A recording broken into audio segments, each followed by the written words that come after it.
यहाँ कुछ ऐसी चीजें हैं जिन पर गौर करना, जिनका समझना आपके लिए बहुत जरूरी है, लेकिन हम अमल करने में नाकाम रहते हैं। यहाँ यिर्मयाह बाब 22 आयत 3 में दर्ज झैल लिखा है, ऐसी चीजें हैं जो हमें फल और अजीम इनामात दे सकती है।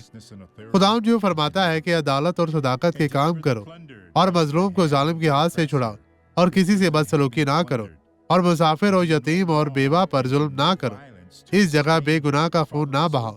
मेरे भाइयों, आप इस हवाले पर गौर करें और इसे समझने की कोशिश करें। देखेंगे कि खुदावंद कैसे आपको बरकत देता है। मसीह में आपकी सलामती हो। अब ये गवाही देखें। मुझे आज अपने कूलों में बहुत दर्द था और मैं मुश्किल से यहाँ पहुँचा हूँ। बहुत तकलीफ थी। और मैं आप अपने बाजू नहीं उठा सकता था, थोड़ा सा भी नहीं। दोनों बाजू को उठाएं। मैं अपने बाजू उठा सकता हूँ। तो ठीक है, झुक भी झुके सकता भाई। आप देखें, आप झुक सकते हैं। आप कैसा महसूस कर सकते हैं?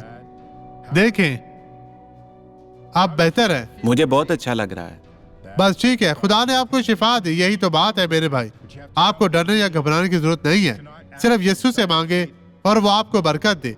अपने ईमान को इस्तेमाल में लाएं और इससे बढ़कर कोई चीज नहीं। ईमान आपको बरकत देता है यीशु में।